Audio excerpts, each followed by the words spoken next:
Hello, my name is Eileen and I'm 60 years old. I know I'm pretty old, but I've heard a lot of stories here and I wanted to tell you one of my own. Let me begin by telling you a little about myself. I got married when I was only 21 years old. I married my high school sweetheart. I was young and in love and I didn't know any better. All I knew was that I wanted to be with him for the rest of my life.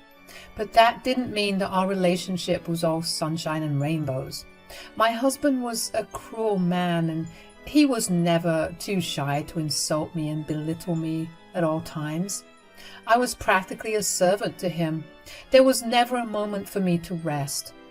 Thankfully, regardless of his verbal abuse, he still let me finish college and get a job. However, I only found out later on that the only reason he wanted me to work was so that he could sit at home while I paid all the bills.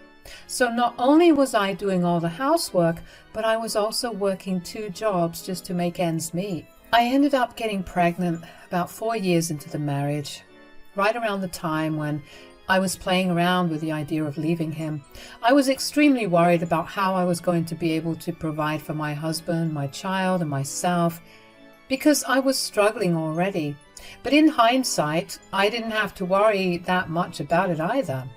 You see, just 1 year after my son, Chris, was born, my husband just up and left out of the blue. I remember waking up to an empty bed and all traces of my husband gone from the house. The memory is so vivid in my brain only because instead of feeling any heartbreak or panic, all I felt was relief. I felt relieved because in that year, my husband's behavior only got worse. I was worried about how he was going to treat Chris when he was old enough to understand what was going on. So when my husband left, I was happy to know that my son would grow up in a better environment. That, however, did not change the fact that I was going to be a single mother with no help whatsoever. My parents had practically disowned me the day that I got married, and I was too ashamed to go back to them after so long. But I made things work. I tried my best to parent Chris well, while making sure that we had a roof over our heads and food on our table. Chris was a wonderful child while growing up and only became a little deviant when he entered his teenage years. Looking back, I think he must have gotten mixed up with the wrong crowd, and I was too busy working hard to notice the changes in his behavior. Regardless, he still did well in school, and I was able to save up enough money over the years to be able to send him to college with minimal debt required for him. Chris chose to stay at home with me while he attended college, which was only a 20-minute drive from home. I didn't mind that because I really didn't want to be home alone. About 6 months into college, Chris told me that he had a girlfriend named Hannah. He told me that they started talking because they shared a class and they'd been going on dates for a while. I was happy for him, and I never pushed to find out more than he was willing to tell me. I did ask him once to show me a picture of his girlfriend, but he vehemently refused, and even though I thought that was odd, I dropped it. Just 3 months after Chris told me about his girlfriend, I came home from work to find him frantically packing his clothes into a suitcase. I was alarmed and confused, so I asked him why he was packing his things.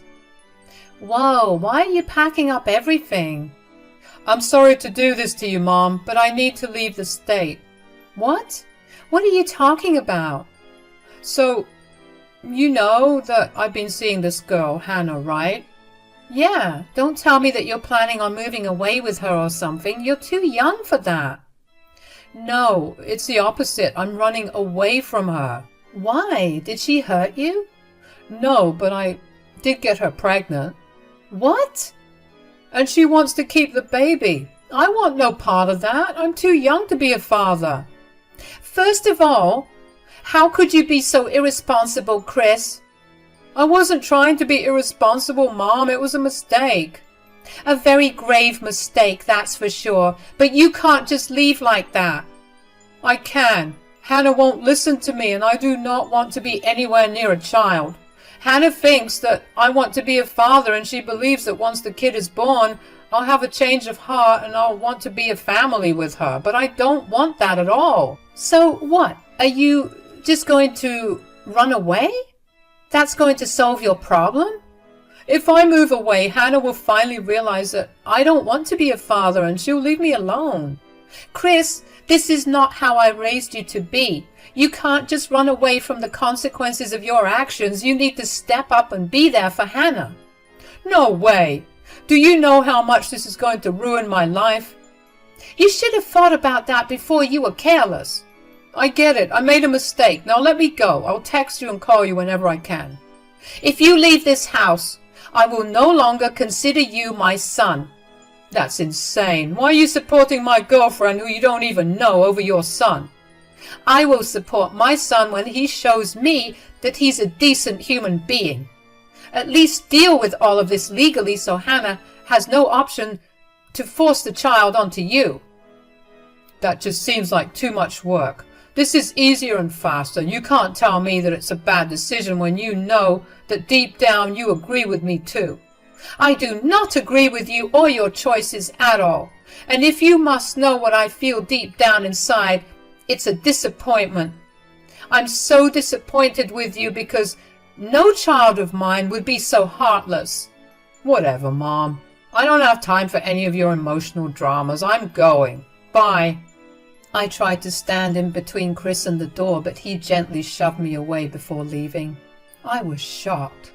I couldn't believe that Chris would be capable of doing something like that. I knew that I couldn't fully blame him. Maybe if I had properly educated him before he started going to college, I could have helped prevent this pregnancy. Even so, I couldn't believe that Chris was the type of person to just run when confronted with a problem. Over the next week, I tried to call him several times, but none of my calls would go through. I didn't know whether he'd blocked me or if he disconnected his number. I was worried sick and I spent several nights awake. I tried to get the police involved, but they told me that since Chris had left voluntarily, there was nothing that they could do. Just as my panic was beginning to lessen and I was beginning to come to terms with Chris having left me for good, I got a knock on my door. I opened it to see a woman about Chris's age, and she looked like she had been crying for days, and I could tell because of her swollen red eyes. She greeted me first. Hello, Mrs. Hello, Miss Hanson. Hello. If you don't mind me asking, who are you? I'm Hannah. Oh my gosh, come in. I'm so sorry I didn't recognize you. Chris never showed me any pictures of you. It's okay. I don't think I should have expected anything much from him really, but speaking of Chris, do you know where he is? Oh, sweetheart, I don't know how to break this to you, but he's run away. What? He told me about what's going on. I tried my best to get him to stay, but he refused to do that. I'm so sorry that this is happening to you. No, please don't apologize. It's my fault. I shouldn't have pushed him to stay with me, but I at least hoped he'd help me out until the baby came along. I told him the same thing, but he refused. I don't know what to do anymore. How am I going to raise this child on my own? Where do I live now? Whoa, hold on a minute. What do you mean by you don't know where you're going to live? Don't your parents live close by? They do, but they kicked me out. They had only one rule for me when I went off to college, and that was to not get pregnant, and now here I am. They refuse to see me or my baby. Oh, sweetheart, I'm so sorry that you have to go through all this. You don't deserve to. My parents were right. No offense, but Chris was not a good guy for me. I fully understand why they must have thought that. I tried my best to bring him up in the right way, but some people just cannot be helped, I guess. But what I can do is try and make up for my son's atrocious actions. What do you mean? What I mean is that I want you and your child to move in with me. I'll take care of you and I'll help you out as best I can. You have nothing to worry about. I want you to finish getting your degree too, so you can find a good job to support yourself and your child. Really? You'd do that for me? Sweetheart, I know what it's like to be a single mother. I know the troubles that we have to go through, and I do not want that to happen to you. Now that Chris is gone, I can use what money I saved up for him to help you and my grandchild. Thank you so much, Miss Hanson. Oh, please call me Eileen. Where are you staying currently? I'm living in the dorms at college, but I doubt that I'll be able to live there comfortably while I'm pregnant. I'll tell you what, how about this weekend I'll help you move out of there, and we could grab your things from your parents' place too, if you'd like. Really? Of course! In the meantime, you need to do all the work that comes with moving from the dorms, like informing your college about the pregnancy and stuff. And if you need my help with that too, don't hesitate to ask. Thank you so much, Miss Eileen. I couldn't believe that Hannah had been abandoned by everyone who was supposed to help her out, including my son. Finding out that he knew about how her parents disapproved of him, he knew that she would not be able to comfortably go through the pregnancy, and he still chose to leave her. Made my blood boil. Of course, I was very serious about my promise to help Hannah out in every way that I could. The first thing I did after she left was to repurpose Chris's old room. I threw out all the things that belonged to him and made room for all of Hannah's things. I also emptied the spare room that I was using for storage to make room for a nursery. I spent the next week refurbishing the rooms for Hannah and my grandchild, and also helping Hannah get all the paperwork done for university and moving out of her dorm and parents' place. Hannah never stopped thanking me throughout it all, and every time she thanked me, my heart hurt to think about how she had been treated. I knew that I was going to make sure that Hannah didn't struggle again like this. After Hannah moved in, I made sure that Hannah was comfortable. She burst into tears when she saw her room and the nursery, and she would not stop thanking me. I promised her again that I would take care of her in every possible way that I could. I made sure she ate properly and took her to all her doctor's appointments. Finally, when the time came to give birth to her child, Hannah asked that I be there by her side, and let me tell you, I cried hard when she asked me to do that. I was so touched that she trusted me enough to let me be by her side when she was most vulnerable. After 12 hours of labor, Hannah gave birth to a beautiful baby boy named Adrian. Having Adrian at home made me question how I went through taking care of Chris when he was that age all by myself. Newborns are difficult to handle, and they really take everything out of you. But I made sure that Hannah had a good night's rest most days because I wanted her to focus on her studies so she could land a good job. About 1 month after Adrian's birth, I got a call from an unknown number. Hello? Who is this? Hey, Mom, it's me, Chris. Oh, do you want something? Okay, I know that you're mad at me for not contacting you for months. I'm sorry. I had to lay low, so Hannah had no way to contact me. That's good for you, Chris. Aren't you worried about me? Not really. I haven't had any time to think about you or your well-being. Wow, why's that? What could possibly be keeping you so busy that you forgot about your son? It's more of who's keeping me busy rather than what. Fine, who is it? It's Hannah and her son, Adrian. What? You're keeping in touch with them? I have to keep in touch with them since they live with me now, Chris. Excuse me? I cannot believe that you let my ex and her baby live in my house. This is not your house, Chris.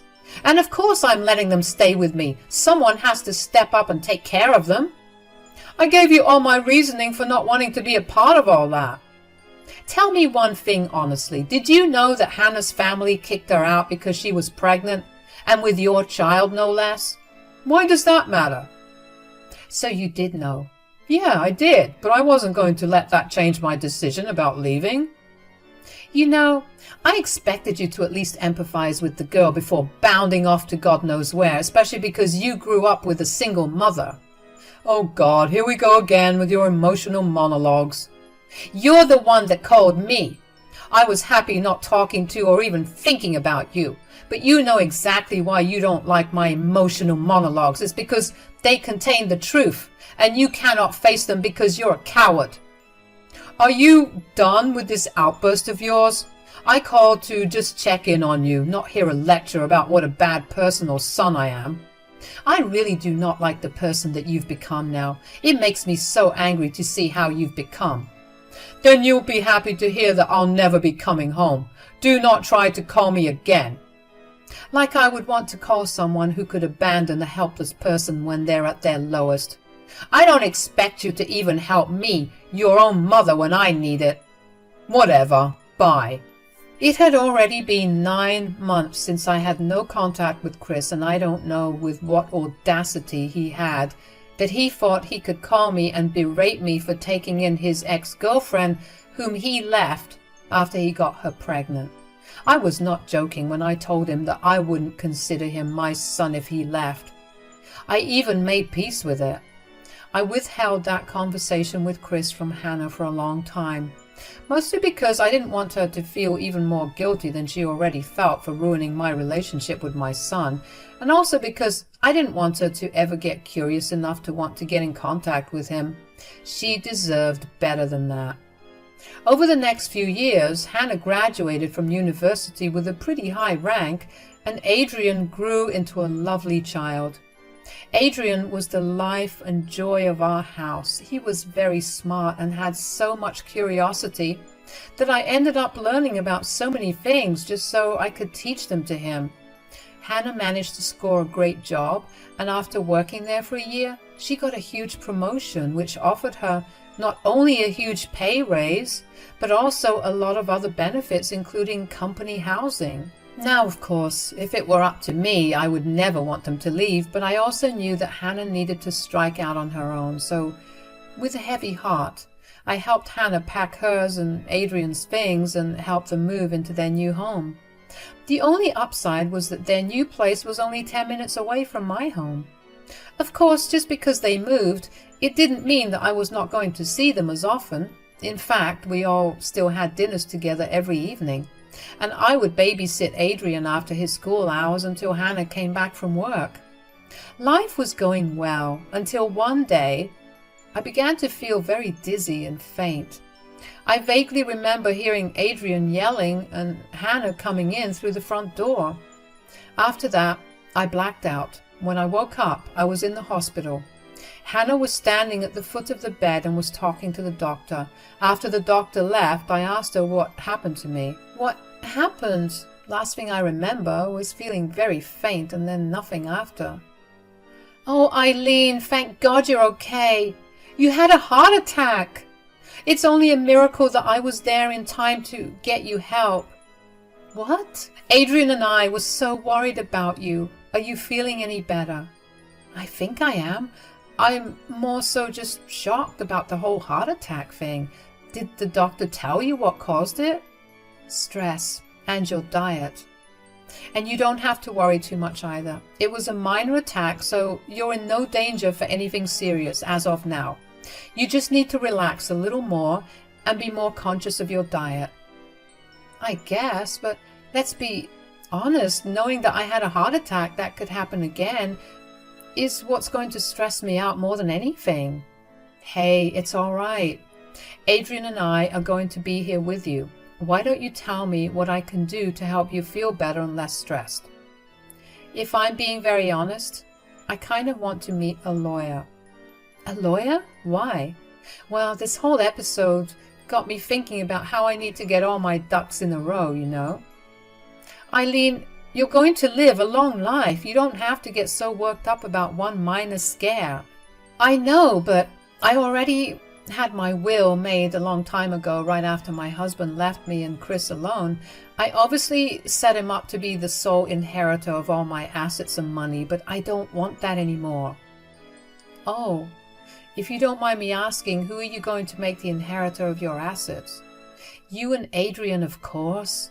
What? Why us? I mean, we love you more than life itself, and you've done more for me in these 14 years than my own parents have, but you don't have to do that. Why don't you donate your things to a charity for single mothers or an orphanage? That's a great idea. I'll donate a portion of my assets to charity and the rest will go to you two. You two are the only family I have remaining. Chris is practically dead to me, and I want to make sure that the two of you are well taken care of even after I'm gone. Okay, let's not talk about you going anywhere right now, although I am very grateful for the fact that you thought about us so much. How about you get some rest for now, and tomorrow we'll find you your lawyer. That sounds perfect. I was genuinely shocked at what had happened to me. I knew I didn't exactly live the healthiest of lifestyles, but I never thought I'd be affected in this manner. The heart episode was a wake-up call for me to get my act together. The next morning, after some more checkups, I was discharged from the hospital. Hannah tried to convince me to go back home and get some rest before doing anything else, but I was adamant about going to a lawyer. I had experienced firsthand how fleeting life could be, and I did not want to waste a second to do the right thing. Hannah drove me to a good lawyer, and I revised my will. I also made sure to add a clause stating that Chris would get absolutely nothing from me. I wanted to avoid all possibilities of Chris getting a hold of my assets. After seeing how disgusting he could be, I was sure that he would contest the will and try to take away everything that I wanted to give Hannah and Adrian. And it was a good thing that I followed my instinct, because only 2 weeks after I amended my will, I had a knock on my door. It was the weekend, so I was home alone. I opened the door and was shocked to see Chris standing in front of me. He looked a lot older, and while he still had the same face, there was something so unrecognizable about him. "Hi, Mom, I'm back." "Oh, God, what are you doing here?" "What? I can't drop in just to check in on my mother?" "You can, but not after 14 years. Why are you really here, Chris?" "I really am here only to check up on you. I missed you, Mom." "Don't even try to lie to me right now, Chris. I have no time for this." "No, seriously, I heard that you had a heart episode recently and I got concerned, so I came over."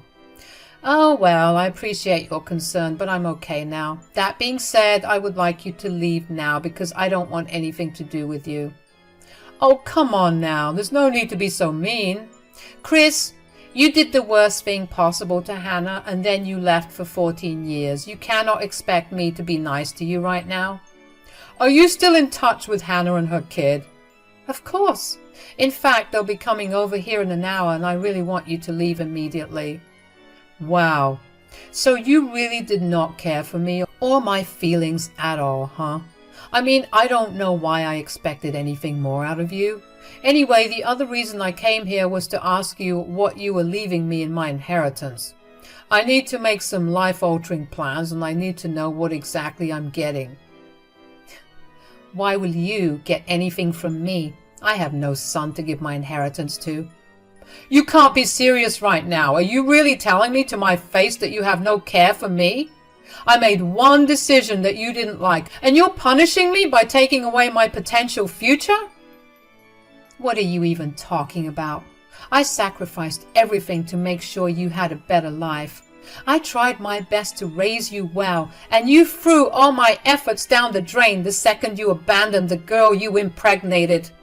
You saw how I struggled to raise you on my own, and you saw no problem doing that to another woman. Your one decision almost ruined another woman and child's life.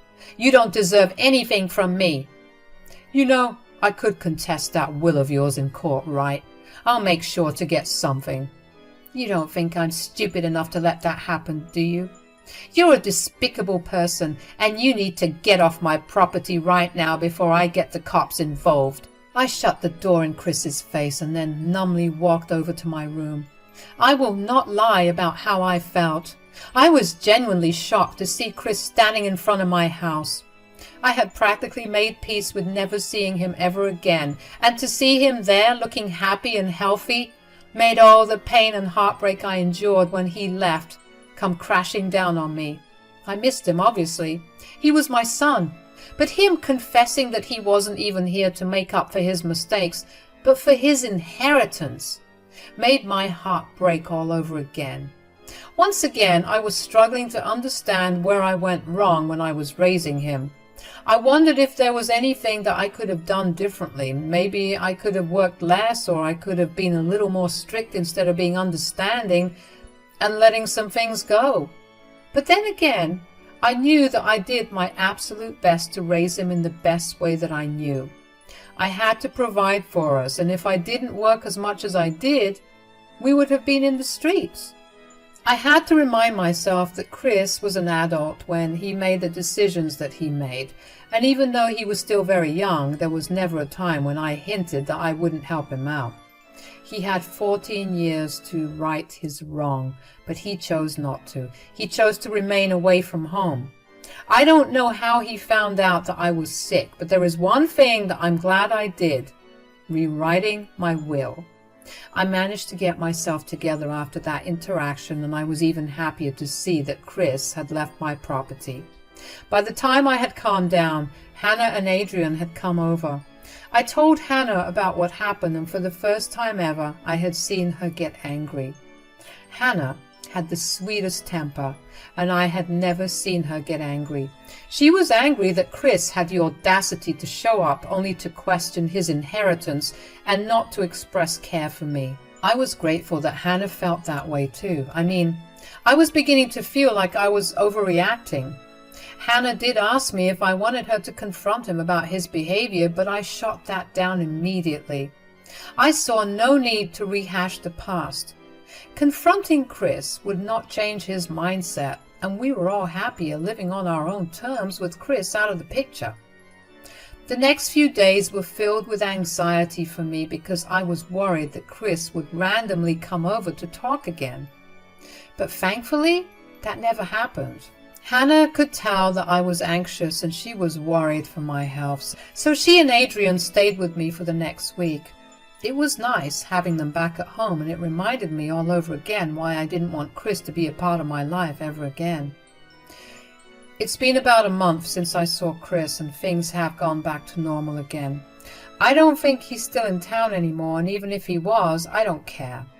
I may have lost my son, but I know one thing for sure. I gained a daughter and a grandson, and nothing has made me happier than that.